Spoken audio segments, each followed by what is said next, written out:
নমস্কাৰ, মই এটা মিনি ব্লগলৈ সকলোকে স্বাগতম জনাইছোঁ। অৰুণাচল, কাৰ্বি আংলং আৰু ডিফুৰ পাছত আজি অসমৰ আন এখন চুবুৰীয়া ৰাজ্যলৈকে যাব ওলাইছোঁ আৰু এতিয়া আহি পেলাই পাই গ'লোঁ বোকাজান। বোকাজান কিহৰ কাৰণে বিখ্যাত আমি সকলোৱে জানো। স্কুলত পঢ়ি থাকোঁতে আমি পাইছিলোঁ। কিহৰ কাৰণে বিখ্যাত আপোনালোকে জানে যদি কমেণ্ট কৰি পেলাই জনাবচোন। আৰু বোকাজানতে ৰৈ গ'লোঁ আমি ৰাতিপুৱাৰ ব্ৰেকফাষ্ট খাবৰ কাৰণে, যিহেতুকে আমি ৰাতিপুৱা 6মান বজাতে ওলাই আহিছিলোঁ আৰু ব্ৰেকফাষ্ট কৰি পেলাই আমি আমাৰ যাত্ৰা আকৌ আৰম্ভ কৰিছোঁ। আজি গৈ আছোঁ অসমৰ আন এখন চুবুৰীয়া ৰাজ্যলৈকে। ফুৰি ভাল পাওঁ আৰু সেইকাৰণে ভাবিলোঁ আপোনালোকৰ লগতো শ্বেয়াৰ কৰোঁ। যিসকলে অহা নাই নিশ্চয় আহিব পাৰিব, সকলোবোৰ এফালৰ পৰা দেখাই যাম। খটখটি পাৰ হৈ কিছু দূৰ আগবাঢ়ি গৈ পেলাই সোঁফালে গ'লে ডিমাপুৰ চহৰলৈকে যাব পাৰি আৰু আমি বাওঁফালে যাত্ৰা আৰম্ভ কৰিছিলোঁ। পথৰ দুই কাষে তামোল আৰু নাৰিকলৰ শাৰী শাৰী গছবোৰ দেখি এনেকুৱা লাগিছিলে আমি যেন দক্ষিণ ভাৰতৰ নাইবা কেৰেলাতহে আছোঁ, তেনেকুৱা অনুভৱ হৈছিলে। এয়া এটা মই পথযাত্ৰা আপোনালোকক দেখাবলৈ গৈ আছোঁ। এটা ৰোড ট্ৰিপ, আপোনালোকে ভিডিঅ'টো স্কিপ নকৰাকৈ চাব। আৰু যেতিয়া মই ভিডিঅ'টো বনাইছোঁ বা এডিটিং কৰিছোঁ তেতিয়াও কিন্তু মই কোনো ধৰণৰ স্কিপ কৰা নাই। মোৰ এই চুবুৰীয়া ৰাজ্যখনলৈ আপোনালোকে যদি কেতিয়াবা পথযাত্ৰাৰে আহিব বিচাৰে তেনেহ'লে মোৰ এই ভিডিঅ'টোৱে আপোনালোকক অকণমান হ'লেও সহায় কৰিব বুলি মোৰ বিশ্বাস আছে। মই আপোনালোকক সবিশেষ সকলো দেখাই যাম, আপোনালোকে মাত্ৰ ভিডিঅ'টো শেষলৈকে চাব। মই ক'ত আহিছোঁ অসমৰ সেই চুবুৰীয়া ৰাজ্যখনলৈকে। পাহাৰৰ একা বেকা পথেৰে বৰষুণৰ মাজেৰে কৰা যাত্ৰাবোৰ আচলতে মোৰ কাৰণে বহুত বেছি প্ৰিয় যাত্ৰা হয়। মই বহুত বেছি ভাল পাওঁ, কিন্তু আজিৰ এই যাত্ৰাটো আছিলে খুব ভয় লগা এটা ভয়ংকৰ যাত্ৰা। মই আপোনালোকক তাকেই দেখাবলৈ গৈ আছোঁ। আৰু এয়া দেখিছেনে ৰাস্তাৰ কাষে কাষে কেনেকৈ লেণ্ডশ্লাইড হৈ আছিলে। আৰু এয়া পাৰ হ'লোঁ আমি টোল গেট। মাজে মাজে ৰাস্তাবোৰ ভাল থাকে, মাজে মাজে আকৌ হঠাতে মাটি খহি পেলাই ৰাস্তাবোৰ বন্ধ হৈ থাকে। আৰু এয়া পালোঁ আহি পেলাই আমি আনাৰস বিক্ৰী কৰি থকা এই ঠাইখন। ইয়াত আনাৰসবোৰ বহুত বেছি মিঠা। মই বহুত ঠাইতে আনাৰস খাইছোঁ, আমাৰ অসমত খাইছোঁ। মেঘালয়লৈ যেতিয়াই গৈছোঁ, চেৰাপুঞ্জী গৈছোঁ, শ্বিলঙলৈ গৈছোঁ, তেতিয়াও মই আনাৰস খাইছোঁ, কিন্তু ইয়াৰ নিচিনা আনাৰস মই কেতিয়াও হয়তো খাই পোৱা নাই। ইমান বেছি মিঠা আৰু ইমান বেছি ধুনীয়া, সঁচাকৈ মই আচৰিত হৈ গৈছোঁ। আৰু 3টা আনাৰসত আচলতে আমাৰ লৈছিলে 200 টকা কৈ পেলাই। আৰু তাৰপিছত এয়া আমি আকৌ যাত্ৰা আৰম্ভ কৰিছোঁ। আৰু কিছু দূৰ আহি পোৱাৰ পাছত দেখিছেনে, ৱাও কি ধুনীয়া। ক'ৰবাত যদি পথৰ দুই কাষে পাহাৰ খহি শিল ভাঙি পেলাই ৰাস্তা বন্ধ হৈ গৈছে, লেণ্ডশ্লাইড হৈ গৈছে, আকৌ ক'ৰবাত হয়তো ডাৱৰবোৰ হাতেৰে চুব পৰা হৈ গৈছে, কুঁৱলীয়ে ঢাকি পেলাইছে, আৰু এনেকুৱা ধৰণৰ ধুনীয়া ভিউ পইণ্ট পালে আমি ৰৈ গৈছোঁ, ফটো উঠিছোঁ, ৰীল বনাইছোঁ। তাৰপাছত আকৌ আমাৰ যাত্ৰাবোৰ আৰম্ভ কৰিছোঁ। ঠায়ে ঠায়ে পথবোৰ বহুত বেছি ধুনীয়া। আচলতে তেওঁলোকৰ চৰকাৰখনে ৰাস্তাবোৰ বনাইছে, কিন্তু মাজে মাজে ইমানেই পাহাৰীয়া ঠাই যে বৰষুণ সঘনাই হৈ থকাৰ কাৰণে লেণ্ডশ্লাইডবোৰো বহুত বেছি হৈ থাকে। ইমান গৰমৰ পৰা আহিছোঁ যে এনেকুৱা এটা পৰিৱেশ দেখি বহুত বেছি ভাল লাগে। আৰু কিছু দূৰ গৈ পেলাই আমি কেঁচা ৰাস্তা এটা পাই গ'লোঁ। আমি যিটো ৰাস্তাৰে যাব লগা আছিলে সেই পথটো আচলতে লেণ্ডশ্লাইড হৈ পেলাই 2টা ভাগ হৈ ছিঙি গৈছে, আৰু সেইকাৰণে এইটো এটা বিকল্প পথ হিচাপে ব্যৱহাৰ কৰা হৈছে। এই ৰাস্তাটো এটা কেঁচা ৰাস্তা হয়, বৰষুণ পৰি পৰি পিছলৈ তেতিয়াও বৰষুণ দিয়ে আছিলে। আৰু এই গোটেই পথতে আচলতে আমি সৈনিক জোৱানসকলক লগ পাইছিলোঁ। তেওঁলোকে আমাক যথেষ্ট সহায় কৰিছিলে। গোটেই ৰাস্তাটো তেওঁলোকে নিজে দেখাই গৈছিলে, তেওঁলোকে ৰাস্তা উলিয়াই উলিয়াই দি আছিলে আৰু আমাক এস্কৰ্ট দি যোৱাৰ নিচিনাকৈ আচলতে লৈ গৈছিলে। সেই যে আগে আগে তেওঁলোকৰ গাড়ীবোৰ গৈ আছিলে, ৰাস্তাবোৰ ইমান বেছি শ্লিপ হয় যে কিবা কাৰণত যদি গাড়ীখনৰ চকা শ্লিপ হয় কিমান ফুট তললৈকে পৰিব লাগিব সেয়া হয়তো আমিও কল্পনা কৰিব নোৱাৰোঁ। এটা ভয় লগা যাত্ৰা আছিলে, যদিও ভয়ৰ শেষত যিমানখিনি ভাল লগা অনুভৱ কৰিলোঁ, যি ভাল লগা আমি পালোঁ, সেইখিনি আপোনালোকক কেতিয়াও বুজাই শেষ কৰিব নোৱাৰিম। জীৱনৰ প্ৰতি আছিল ডাঙৰ ৰিস্ক। অৱশ্যে সেই ৰিস্কটো পিছতো আমাৰ যোৱাৰ যিটো আগ্ৰহ বা যিটো আমাৰ জীয়াই থকাৰ স্পৃহা, সেইটোৱে আমাক বহুত বেছি সাহসী কৰি তুলিছিলে।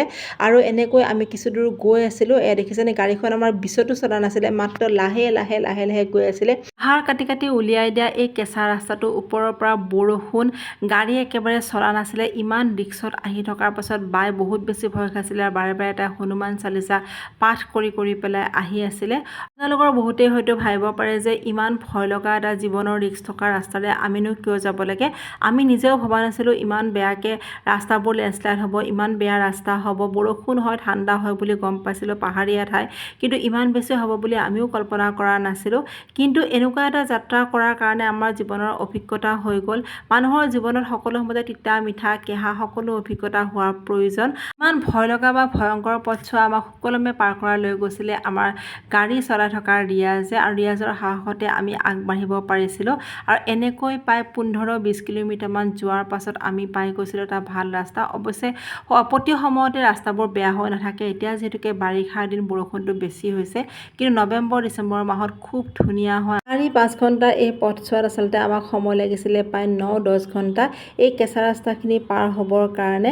এই গোটেই ৰাস্তাটো মই আপোনালোকক এই কাৰণেই চাবলৈ কৈছিলোঁ, আপোনালোকেও যদি কেতিয়াবা আহে তেনেহ'লে অভিজ্ঞ কোনোবা গাড়ী চালকক লৈ আহিব পাৰে। আৰু এনেকৈ কিছু দূৰ আহি আমি সোমাই গৈছিলোঁ কহিমা টাউনত। আৰু হয়, আজি আমি আহিছোঁ নাগালেণ্ডৰ কহিমাত, অসমৰ এখন চুবুৰীয়া ৰাজ্যলৈকে। বহুত দিনৰ পৰা এটা হেঁপাহ আছিলে। আচলতে উত্তৰ পূৰ্বাঞ্চলখনৰ বহুত ঠায়ে আচলতে আমি যোৱা নাই, আৰু উত্তৰ পূৰ্বাঞ্চলখন যিহেতুকে বহুত বেছি ধুনীয়া, সেইকাৰণে প্ৰতিখন ঠাইতে আচলতে যোৱাৰ এটা হেঁপাহ পুহি ৰাখিছিলোঁ। মাজতে অৰুণাচল গৈছিলোঁ, আপোনালোকৰ লগত শ্বেয়াৰ কৰিছোঁ। তাৰপাছত ডিফু গ'লোঁ, ডিফু অৱশ্যে আমাৰ অসমতেই হয়। আৰু এইবাৰ আহিছোঁ নাগালেণ্ডত, আৰু এয়া আহি পেলাই পালোঁ কহিমা টাউনৰ ভিতৰতে থকা ৱাৰ্ল্ড মেমৰিয়েললৈকে। দ্বিতীয় বিশ্বযুদ্ধৰ সময়ত যিসকল সৈনিকৰ মৃত্যু হৈছিল, এই সৈনিকসকলৰ নামত যি স্মৃতিসৌধ বনাই থোৱা হৈছে তালৈকে আমি আহিছিলোঁ। এটা ডাঙৰ এৰিয়া হয়। এই যে দ্বিতীয় বিশ্বযুদ্ধৰ সময়ত কিমান যে সৈনিকৰ মৃত্যু হৈছিল, আমাৰ দেশৰ কাৰণে কিমান সৈনিকে যে মৃত্যুবৰণ কৰিবলগীয়া হৈছিল নিজৰ পৰিয়ালক এৰি থৈ, কিমান মানুহৰ যে বুকু ফুটা হৈ গৈছিলে। আমাৰ যে ভূপেন হাজৰিকাৰ সেই গীতটো, কত জোৱানৰ মৃত্যু হ'ল। আৰু এই ফলকবিলাক যেতিয়া প্ৰতিখন ফলক পঢ়িব পৰা নাই যদিও প্ৰায়বোৰ ফলকেই পঢ়িছিলোঁ। আৰু তেওঁলোকৰ প্ৰত্যেকৰে বয়স আছিলে 22ৰ পৰা 30 বছৰৰ ভিতৰত। এই যে পূৰ্ণ যৌৱনপ্ৰাপ্ত সেই জোৱানসকল, কণ উঠি অহা ডেকাসকলৰ মৃত্যুক জানো কোনোবাই কেতিয়াবা সহজভাৱে ল'ব পাৰে? যুদ্ধ কেতিয়াও ভাল হ'ব নোৱাৰে, যুদ্ধ কেতিয়াও আচলতে হ'বই নালাগে, যুদ্ধই কেতিয়াও কাকো একো দিব নোৱাৰে। যুদ্ধই আচলতে কাঢ়ি ল'ব পাৰে কাৰোবাৰ জীৱন, কাৰোবাৰ বুকুৰ কুটুমক, কাৰোবাৰ শিৰৰ সেন্দুৰক, নাইবা কোনোবা পিতৃহাৰা হ'ব পাৰে, কোনোবা হয়তো পুত্ৰহাৰা হ'ব পাৰে। দেশৰ বাবে মৃত্যুবৰণ কৰা সেইসকল জোৱানলৈ আচলতে আমি আমাৰ শ্ৰদ্ধা জ্ঞাপন কৰিছোঁ। তাৰ পৰা ওলাই আমি একেবাৰে সন্মুখত থকা এই ভেজ ৰেষ্টুৰেণ্টখনলৈকে আহিলোঁ। 3টা বাজি গৈছিলে, সকলোৰে বহুত ভোক লাগিছিলে। আমাৰ ন্যায়ো আমাৰ লগত আছিলে, তাৰো বহুত বেছি ভোক লাগিছিলে। ৰাস্তাত আমি মাজে মাজে 2 একাপ চাহ বা সৰু সুৰা কিবা এটা খাইছিলোঁ, আৰু ঘৰৰ পৰাও কিবা কিবি লৈ আহিছিলোঁ। কিন্তু অসমীয়া মানুহক যিহেতুকে ভাত লাগিবই, ভতুৱা হয়। আৰু অৰ্ডাৰ দিয়াৰ কিছু সময় পিছতে এয়া আহি পালে নিৰামিষ।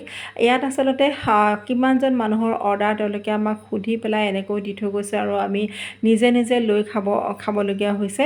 আৰু এয়া খাই থাকোঁতে হঠাৎ দেখিছেনে, খিৰিকীৰে এটা দৃশ্য আপোনালোকক দেখাবলৈ গৈছোঁ। হঠাৎ কুঁৱলীয়ে নেদেখা হৈ গৈছে, একেবাৰে আন্ধাৰ নিচিনা হৈ গ'ল। আৰু খাই লৈ যেতিয়া ওলাই আহি অকণমান কহিমা টাউনখন চাবৰ কাৰণে ওলাই আহিবলৈ লৈছিলোঁ, কিন্তু ইমান 3টা 3:30মান বজাতে একেবাৰে সন্ধিয়া 5টা 5:30 নিচিনা হৈ গৈছে।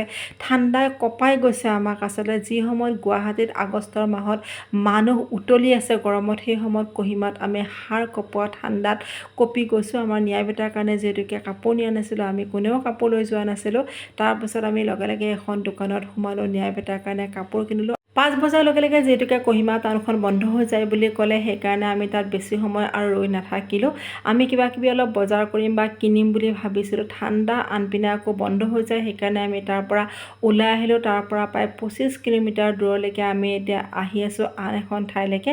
আপোনালোকক দেখাম, আপোনালোকে নিশ্চয় সেই নামটো শুনিছে, কিয় বিখ্যাত হয় কহিমা, কি হয়, নিশ্চয় তালৈকে আমি এতিয়া গৈ আছোঁ।